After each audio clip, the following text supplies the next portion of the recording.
Selamat pagi anak-anak semua. Pagi, Bu. Pagi, Bu. Oke. Nah, kita masuk ya, Nak ya, ke jam ketiga ini selesai istirahat tadi kan ya. Tetap masih semangat ya, Nak ya. Semangat, Bu. Selamat Pagi. Bagus. Nah, tadi Ibu udah kasih absensi kalian lewat classroom ya, Nak ya. Nih, semua udah ngisi classroomnya ya, Nak ya. Sudah, Bu. Sudah, Bu. Semuanya hadir nih, Ibu lihat absensinya. Nah, coba ketua kelas dicek lagi, Ibu mau cek udah semua kumpul belum kita di gimmick ini, ketua kelas? Udah 11 orang, Bu. Sudah semua. Oke, thank you ya ketua kelas. Yuk, sebelum memulai pembelajaran ya, yuk kita berdoa dulu agar pembelajaran ini berjalan dengan lancar. Ketua kelas silakan pimpin, Nak. Oke, teman-teman. Mari kita berdoa dulu. Berdoa dimulai.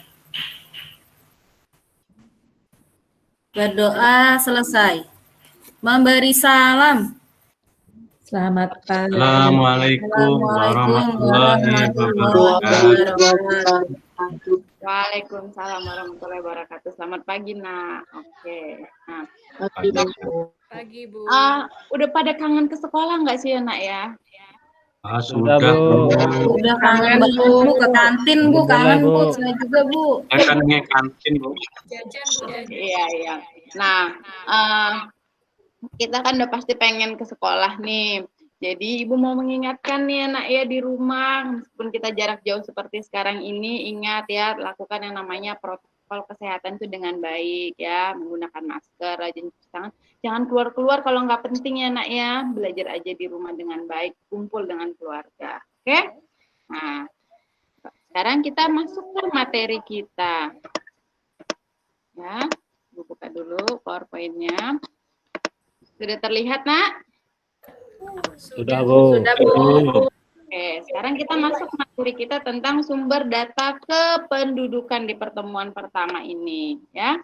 Nah, di mana kita memiliki dua kompetensi dasar KI 3 dan KI 4-nya, yaitu menganalisis dinamika kependudukan dan menyajikan data kependudukan. Nah, di mana indikatornya itu kita diharapkan itu mampu mulai dari mengidentifikasi sampai menganalisis, mengumpulkan sampai mempresentasikan permasalahan dari pendataan kependudukan. Nah, di mana tujuan pembelajaran kita itu adalah ini ya nak ya. Diharapkan setelah mempelajari ini, kalian mampu dari mengidentifikasi, menjelaskan, menganalisis, mengumpulkan sampai mempresentasikan permasalahan-permasalahan dalam pendataan kependudukan di Indonesia. Manfaatnya apa? Kenapa kita harus mempelajari tentang dinamika kependudukan ini, sumber data kependudukan? Nah, pertama sebagai wawasan kamu nak ya, dimana dengan adanya materi ini kamu menambah wawasan bagaimana langkah-langkah pendataan kependudukan dengan benar. Itu sebagai penduduk Indonesia ingat ya yang benar.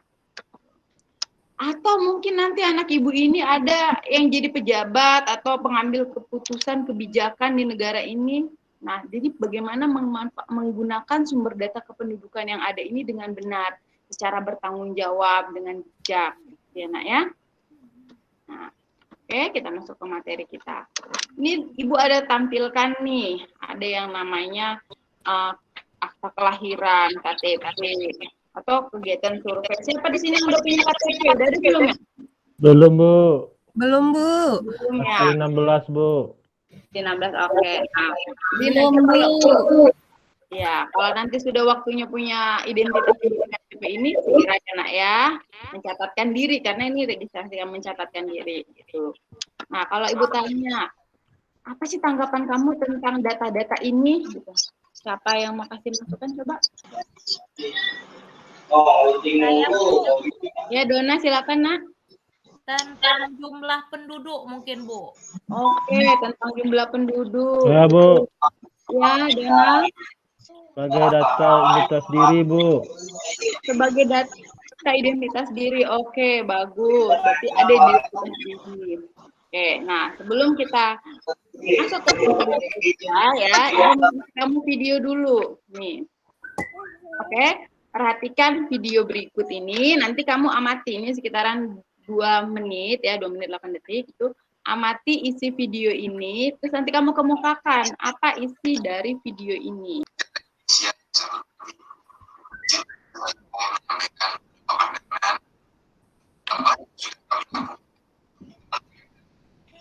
Pertama yang terkait mana kependudukan kita susun, kita kelola menjadi sebuah data yang terkoneksi dan dengan lembaga. Kita melihat perkembangan sebuah negara dari unsur-unsur berdirinya negara. Kita tahu ada 4: pemerintah yang berdaulat, pemerintah yang ada pengakuan negara lain, dan ada satu unsur yang sangat penting, yaitu dan tidak ada penduduk, saya pastikan negara tidak akan bisa berdiri. Nah, di sinilah Indonesia yang merupakan populasi terbesar keempat di dunia memiliki peran yang sangat luar biasa di dalam semua proses-proses kehidupan bernegara. 268 juta lebih penduduk Indonesia. Nah, saat ini 268 juta Indonesia yang tersebar di seluruh Indonesia, ya, dari Sumatera sampai di Papua. Itu berjumlah 200.000 lebih. Nah, sekarang baik Andres sudah tersusun, terdata, terkompilasi ke dalam sebuah data kependudukan yang ada di Indonesia. Servernya, data centernya, semua ada di Indonesia. Nah, bagaimana data ini kita lakukan? Tentu saja proses yang panjang, proses yang sudah kita lalui berpuluh-puluh tahun.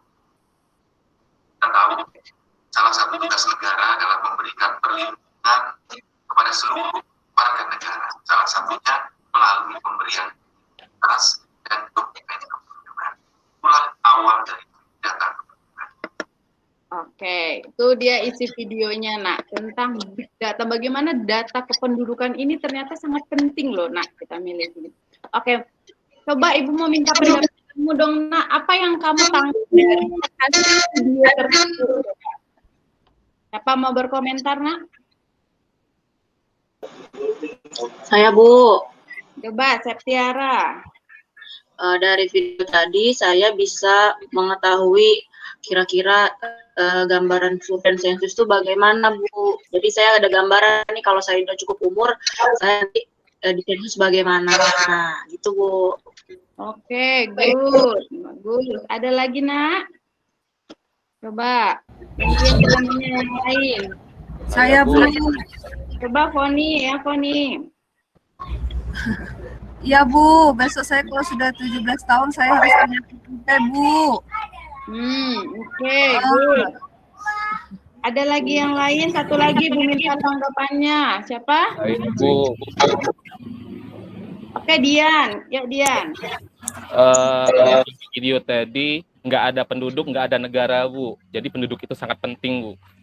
Oke, good. Bagus. Ya, itu. Terima kasih untuk masukan-masukan yang kalian sampaikan. Berarti kalian memang benar memperhatikan isi dari video ini. Nah, sekarang kita masuk ke materi kita ya, Nak, ya, tentang sumber data kependudukan ini. Nah, kalau kita ngomongin sumber data kependudukan, tuh, ya, apa sih yang dimaksud dengan sumber data kependudukan ini? Coba siapa dong yang bisa bantu Ibu gitu kira-kira yang ada di pikiran kamu kalau tentang sumber data itu gimana sih? Ibu sudah kirim ya di GCR, cek sambil bahan-bahan aja. Gimana, Nak? Siapa tadi? Dian, Bu. Kenapa, Dian? Sumber data itu kan asal-asal datanya, Bu. Bisa jadi registrasi atau sensus mungkin. Masalahnya kemarin ada sensus ke rumah. Oh, ada yang dari rumah ya. Oke. Harus ikut ya, Nak, ya. Good. Berarti sudah menerapkan. Ditempel depan rumah. Oke, good. Iya. Nah, jadi kalau seandainya kita ngomongin tentang sumber data kependudukan ini berarti berupa data statistik kependudukan, ya. Nah, ini biasanya yang mengeluarkan itu bisa instansi resmi pemerintahan ataupun juga dianya itu bisa juga dibantu oleh pihak swasta, itu dalam bentuk survei contohnya nanti. Nah, jadi kalau dikatakan data kependudukan itu ada yang data diambil secara langsung ataupun diambil dari badan resmi lainnya. Jadi ada dua sumber data itu, ada sumber data primer ataupun sumber data sekunder. Nah, ya nak ya, nah di badannya itu biasanya yang mengelola itu namanya BPS. Nah sekarang kita masuk sumber data kependudukan itu ada 3 nak ya. Oke, yang pertama kita masuk yang namanya sensus penduduk. Coba dilihat lembar kerjanya, itunya ya nak ya, bahan ajarnya. Apa ya yang dimaksud dengan sensus penduduk? Ayo bantu ibu dong nak. Siapa bisa? Saya bantu? Bu, saya Bu. Oke, silakan nak. Apa itu? Nirmala. Penghitungan jumlah penduduk oleh pemerintah secara serentak. Biasanya dilaksanakan setiap 10 tahun sekali. Oke, good. Iya, perhitungan penduduk secara serentak 10 tahun sekali. Makanya di sini ada kan infonya. Tahun terakhir itu 2020, 2010, dari tahun 2000 dan ke belakangnya gitu. Oke, good Nirmala. Nah, tahu nggak sih, tadi katanya Dian itu pernah datang ya pihak sensusnya ke rumah. Yang isi datanya dia atau apanya dia atau orang petugas sensusnya Dian? Orangnya interview, dicatat-catatin, terus ditempel. Dicatetin orangnya, oke. Nah, berarti itu juga ada teknik cara pengisiannya. Itu bisa diisi oleh kita sebagai anggota keluarga ataupun diisi sama petugasnya. Apa ya istilahnya? Itu kalau cara pengisiannya itu, kalau diisi oleh petugasnya namanya apa, Nak? Kanvas. Ya, kalau diisi sendiri namanya householder. Householder. Oke. Ini kita lihat tanya Dian lagi ya. Dian kan udah pernah katanya ada petugas sensus. Waktu sensus itu nunjukin KTP nggak enak ya Dian ya? Kapan nunjukin KTP? Yang orang tua di KTP, yang kita cuma diliatin kakaknya aja, Bu. Oke, berarti dia secara apa, Nak? De facto atau de jure itu namanya? Nggak tahu, Bu. Soalnya yang kakak saya juga di data, Bu. Nggak di data, Bu. Nah, itu dianya. Jadi kalau seandainya kita itu dilihatin datanya itu, berarti dia secara de jure ya. Kalau kita hanya di data saat kita kondisinya ada di situ, berarti dia secara de facto. Oke, itu dia sensus. Sekarang yang berikutnya kita masuk yang kedua. Ternyata datanya itu yang kedua ada yang namanya survei. Coba bantu Ibu dong, Nak, jelasin survei itu apa ya? Coba Ibu tunjuk ya. Si Aryani coba itu apa ya, Nak ya kira-kira? Jadi kayak ada petugas yang datang ke rumah kita untuk mendata karena misalnya ada bencana alam atau apa gitu, Bu. Salah ya, Bu? Oke. Saya coba yang lain. Saya boleh coba nggak, Bu? Boleh. Jadi kalau survei itu kira-kira ini, Bu, pendataan tapi secara masih acak, Bu, tidak menyeluruh. Jadi hanya untuk perkiraan, Bu. Iya, untuk gambaran kita. Oke, good. Thank you ya. Thank you Aryani. Thank you. Septiara. Ya, satu lagi boleh. Kenapa, Nak? Saya mau jawab, Bu. Boleh, Dona. Silahkan. Survei itu yang dihitung bukan semuanya, Bu, tapi sampelnya aja. Iya. Untuk menghitung secara acak atau sampel saja. Oke ya, Ibu tegaskan lagi cara acak itu tergantung dari data apa yang mau difokuskan diambil gitu ya. Oke, good. Ada satu lagi yang namanya registrasi. Tadi dibertanya ya, ada sini yang belum punya KTP belum ada tadi, tapi akta lahir sama kartu keluarga punya kan ya. Ini salah satunya, ini bentuk dari registrasi. Apa itu registrasi berarti? Coba yang belum aktif dari tadi dengan suaranya, dia coba lihat. Saya Bu. Registrasi itu pelaporan Bu, misalnya kalau ada yang baru lahir atau ada yang meninggal dilaporkan Bu ke RT, RW atau ke kepala desa gitu Bu. Benar nggak Bu? Oke, good. Ya, sudah benar tuh ya. Jadi bagaimana kita proses kegiatan yang pelaporan diri, melaporkan diri kita ataupun anggota keluarga kita kepada pemerintah gitu, baik kelahiran, kematian, perpindahan dan lain-lain. Oke. Waduh, anak-anak Ibu hebat ini, berarti literasinya sudah bagus ya. Oke, good. Ya. Jadi ini harus paham ya, Nak ya, ketiga-tiganya. Nah, tuh, coba dicek LKPD-nya ya. Nah, kalau seandainya sudah paham yang tadi itu, yuk kita coba yuk kerjakan LKPD yang ini dulu yang pertama. Jadi kalau nomor 1 itu pasangannya apa ya, Nak ya? Coba cocoknya. Nomor 1, Dodi, apa jawabannya, Nak? Lembaga penyedia data penduduk ya Bu ya? Ya, langsung jawabannya aja, Nak. Oh, langsung jawaban. Ya. Boleh isi Bu. D, Bu, D. Oke, Bu. Apa, Nak? B, Bu. B, 3. 2B Bu. 3. 2B. D, Bu, D, 3. data sekunder. 4. J. 4D Bu. 4 F. 1. 4. Nomor 5 F. 5A Bu. 6. Nomor C, 6 C. Survei. 7. 7E Bu. Householder. Hebat anak Ibu Oke. ya. Berarti dengerin itu tadi penjelasan dari Ibu. Oke. Ingat ya, di LKPD-nya itu udah Ibu buat di classroom, itu harus dikumpul nanti ya, Nak ya. Nah, sekarang kita coba diskusi yuk, Nak, yuk. Nih, tadi kan udah paham itu ya, apa itu sensus, survei, registrasi. Nah, Ibu mau tahu, kamu coba bedakan antara sensus, survei, dan registrasi.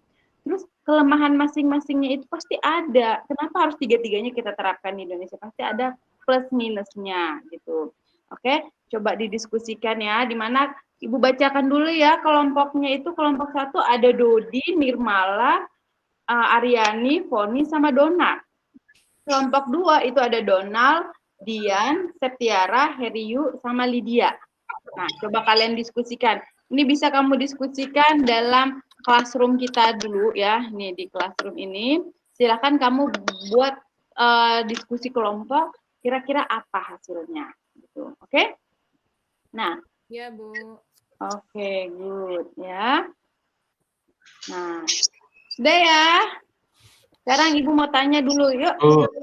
Yang pertama, perbedaan sensus, survei, registrasi. Kelompok 1 dong, Nak. Antara Dodi, Nirmala, Aryani, Foni, Dona. Siapa yang mau menjawab, Nak? Boleh Bu, saya dong, Bu. Boleh Bu. Saya juga boleh Bu. Boleh. Siapa ini? Dona. Nah, ya, saya yang jawab ya, teman-teman. Ya. Iya. Oke. Jadi, setelah kami diskusi, Bu, jadi apa perbedaan sensus, survei, dan registrasi? Menurut kami, sensus itu proses pengumpulan dan penyajian data. Sedangkan survei, pendataan sebagian penduduk atau sampelnya aja. Kemudian kalau registrasi itu pencatatan kejadian vital, misalkan kelahiran, kayak gitu. Nah, waktu pencatatan sensus itu 10 tahun sekali.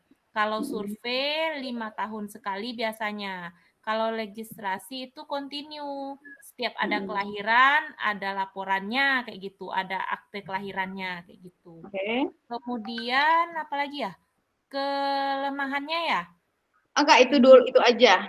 Oh, cuman perbedaan. Caranya, oh ya, caranya kalau sensus itu dilakukan dari rumah ke rumah oleh pemerintah kayak gitu. Kemudian kalau survei itu sesuai dengan topiknya, dengan temanya apa. Kalau registrasi itu yang dicatat itu kejadian penduduk yang melaporkan. Misalkan dia melaporkan kelahiran, jadi yang dicatatkan kelahiran. Kalau dia laporkan kematian, yang dicatat kematian. Kayak gitu, Bu. Kemudian isi catatannya kalau sensus itu yang didata adalah data dasar penduduk, kemudian survei itu yang dicatat itu melengkapi informasi yang tidak dapat dikumpulkan melalui sensus penduduk. Sedangkan registrasi itu hal-hal pokok aja yang berhubungan dengan hukum kayak gitu kira-kira. Itu Oke, dari bagus kelompok kami. sekali kelompok 1. Terima kasih Dona yang sudah mewakili kelompok 1. Paham ya, jadi semua ya nak ya. Jadi semua itu punya perbedaan ya nak ya, kenapa antara sensus, survei, registrasi. Terus kenapa harus 3 Bu? Nah, pasti ada kelemahan dan kelebihan. Ini sudah didiskusikan ya. Coba kelompok 2, siapa kelompok 2 yang bisa menjelaskan apa kelebihan dan kelemahan masing-masing ini? Satu-satu saja buat kelemahan dan kelebihannya, itu banyak sebenarnya. Nanti di LKPD-nya Ibu Ceci. Ayo, siapa antara Donald, Diana, Septiara, Heriu, Lydia? Saya, Bu. Oke, boleh Heriu. Iya, Bu. Kelebihan dari sensus itu hasilnya itu dipublikasikan secara luas. Lalu pendataannya bisa menyeluruh, dapat digunakan sebagai dasar perencanaan, tidak terganggu sampling error dan sebagainya. Lalu kalau kelebihan yang survei, itu penelitian survei merupakan perangkat penelitian yang mudah, Bu, dan cepat. Jadi informasinya itu yang kita hasilnya bisa akurat dan tepat waktu. Lalu bentuk kuesionernya sederhana, Bu, nggak ribet gitu, Bu. Jadi relatif mudah sehingga tidak memerlukan pelatihan khusus kalau mau melakukan survei. Ya. Lalu dapat digunakan untuk mengumpulkan informasi secara sistematis dan hasilnya cepat. Lalu kalau kelebihan registrasi itu adanya jaminan kontinuitas, jadi sifatnya terus-menerus gitu, Bu. Lalu datanya juga lengkap, lalu akurat, apabila dilaporkan segera setelah kejadiannya itu bisa gitu. Itu kelebihan-kelebihan dari sensus, survei, dan registrasi, Bu. Oke, good. Nah, lalu coba temannya satu lagi, kekurangannya temannya dikasih Heriu. Kekurangannya teman yang lain. Apa nak? Kekurangannya saya lagi, Bu. Temennya aja, teman satu kelompoknya, silahkan gantian. Boleh, boleh. Coba, Donald. Saya Bu. Oh iya, boleh, silahkan. Kalau menurut saya, Bu, ya, kalau sensus itu butuh waktu yang cukup lama, kelemahannya gitu, Bu, ya. Kalau untuk survei itu tidak semua data bisa mewakili keseluruhan gitu. Kalau untuk registrasi itu kekurangannya itu masih banyak masyarakat yang belum menyadari pentingnya registrasi gitu, Bu. Oke, thank you anak-anak Ibu. Luar biasa hasil diskusi kalian ya. Kerja dalam tim dengan baik. Oke, kita lanjut lagi materi kita, Nak. Nah, tadi kan sudah kelebihan, kelemahan, perbedaan masing-masing. Sekarang Ibu ada satu artikel nih. Artikel. Ya, coba lihat yang ada di LKPD yang ada Ibu masukin di classroom juga ini ya, ada di classroomnya ini LKPD-nya. Nih anak ya. Nah, kamu lihat tuh. Baca dulu isi artikelnya, baru identifikasi apa permasalahannya, dan juga analisis kenapa pentingnya data kependudukan ini. Nah, kamu join di kelas Padlet-nya ini ya nak ya, join di kelas Padlet ini, silahkan dijawab pertanyaannya ini. Bu, layarnya belum terganti, Bu. Masih ini. Belum terganti layarnya. Iya, Bu. Sebentar ya. Sudah ya? Oke. Nih, silahkan identifikasi nak ya. Ibu tunggu sebentar ya. Oke. Oke, kerjasama dengan baik di kelompoknya ya nak ya. Semuanya harus kerja. Oke. Iya, Bu. Nah. Sudah selesai ya? Sudah ya. Oke, Ibu lihat, Ibu sudah baca ini hasil diskusi kalian yang ada di Padlet-nya ini. Nah, sekarang yuk dipresentasikan dulu pertanyaan pertama tadi. Tuh, pertanyaan pertama tadi itu adalah kenapa identifikasilah masalah yang dihadapi. Ini penduduk ini jumlahnya sangat besar loh, mendatanya itu nggak mudah gitu, jadi pasti ada masalah gitu. Masalahnya apa aja ya yang kamu peroleh dari informasi yang ada di situ. Coba Ibu mau kelompok 2 dong yang mempresentasikannya. Donald, silakan Donald. Masalahnya apa aja yang kamu temukan, Nak? Donald. Tidak ada ya? Putus jaringan kali. Ayo, mewakili kelompok 2. Donald kayaknya jaringannya Jaringannya, Bu. Ya, Bu. Udah bisa, Bu. Oh, ada Ibu. Ayo, Donald. Apa, Tanya Nak? yang mana tadi, Bu? Ini, Nak, masalah identifikasi masalah apa yang dihadapi dalam pendataan kependudukan? Menurut saya, Bu, dari hasil kelompok tadi disebutkan banyaknya penduduk Indonesia yang belum punya NIK, Bu. Nomor induk kependudukan, Bu. Ya, terus? Ada NIK itu yang ganda. Dan ini menjadi masalah di lapangan ini. Ada seperti pemilihan daerah itu karena ganda banyak terjadi masalah. Oke. Gitu, Bu. Kemudian pemerintah belum memiliki penduduk yang lebih banyak sedikit sehingga bisa lebih memaksimalkan pengembangan suatu daerah. Jadi sebarannya belum penduduknya tuh pencatatnya tuh belum seluruhnya dicatat, Bu.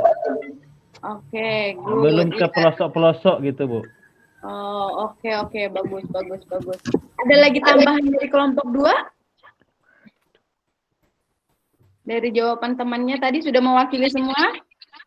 Cukup, Bu. Ya, sudah, Bu. Cukup, Bu. Nah, yang kedua tadi, permasalahan yang kedua. Kenapa sih data kependudukan ini pentingnya, Nak, ya? Coba di kelompok 1 dong, Nak. Perwakilannya siapa bisa membacakan hasil diskusi kelompok kamu, Nak, yang kamu sudah tuliskan di Padlet tadi? Apa ya pentingnya sumber data kependudukan itu? Coba. Kelompok 2 tadi ada Dodi, Nirmala, Aryani, Foni, Doni. Saya boleh, Bu? Boleh, Nak. Ayo. Nah, yang pertama untuk mengetahui sebaran jumlah penduduk. Yang kedua, untuk mengetahui kesehatan penduduk, Bu. Apakah penduduk itu sehat atau sakit? Kemudian yang ketiga, untuk mengetahui total jumlah penduduknya, Bu. Itu berdasarkan hasil diskusi kami kelompok 1, Bu. Oke, good. Bagus sekali ya Nirmala ya. Jadi ini kamu jadi bisa tahu, terbuka wawasannya bahwa data kependudukan itu ternyata penting loh untuk kita itu ya, untuk mengetahui. Karena salah data kependudukannya juga akan mempengaruhi juga kegiatan berlangsungnya suatu bangsa dan kebijakan-kebijakan yang akan diambil dalam ini gitu. Nanti akan berlanjut di pertemuan berikutnya, oke? Nah, thank you anak-anak ya. Jadi sekarang kita simpulkan dulu sebelum mengakhiri. Jadi tadi sumber data kependudukan ada 3 apa aja, Nak? Sensus, dan registrasi. Oke, good. Nah, masalahnya tadi apa-apa aja yang ada dalam masalah kependudukan? Ada apa masalahnya tadi? Di Indonesia yang belum punya NIK. Iya. NIK. Double NIK, bahkan ada yang tidak terdata gitu. Oke. Pentingnya untuk apa, Nak? Untuk mengetahui sebaran jumlah penduduk. Untuk mengetahui kesehatan penduduk. Untuk mengetahui total jumlah penduduk, Bu. Iya, nanti dari data-data yang ada itu untuk membangun pembangunan bangsa kita ini, oke? Terima kasih, aduh anak-anak ibu pinter-pinter semua ya. Simpulannya. Nah, sekarang next ya untuk pertemuan berikutnya kita masuk nih. Ternyata dari data kependudukan itu kita masuk ke permasalahan di kependudukan di Indonesia. Silahkan dipersiapkan ya, Nak ya, tentang belajar di rumah dengan baik. Jadi nanti pertemuan berikutnya kamu bisa seperti ini juga, aktif, tahu, pahami dulu materinya gitu. Jadi kalau ada yang mau ditanyakan, tanyakan ke Ibu di pertemuan berikutnya. Nah, terus Ibu mau kamu sekarang ini join ke sini dulu kuisis kita ya. Ibu mau tahu ketercapaian kamu, udah paham belum materi ini? Ya, silahkan join. Itu apa namanya, kodenya ya. Selesaikan di sana ada 5 soal. 5 soal yang berkaitan dengan materi hari ini. Nah, itu akan menjadi nilai kognitif kamu selain jadi tadi juga nilai presentasi kamu itu sebagai nilai psikomotoriknya gitu. Oke? Nah, sudah dikerjakan ya, Nak ya? Oke. Sudah. Nah, kita lihat ya hasilnya. Wah, anak Ibu pintar-pintar semua ini, semuanya 100% benar semua. Ibu senang kayak begini, berarti ya. Nah, dapat nilai tambah dong, Bu. Iya, pintar tuh. Itu yang paling cepat tuh 1.700. Ore, ini kayak gini bisa juara 1 semua loh. Nah, ini kan masih pertemuan 1. Oke. Ibu harapnya sih bagus semua. Sekarang nggak ada ranking lagi, Nak ya. Nilai itu siapapun bisa memperolehnya yang terbaik gitu. Oke? Nah, Bu. Ya, sebelum mengakhiri pembelajaran, Ibu mau kasih satu motivasi ke kalian dulu nih. Bentar ya, Nak ya. Siap kan? Berikan yang terbaik.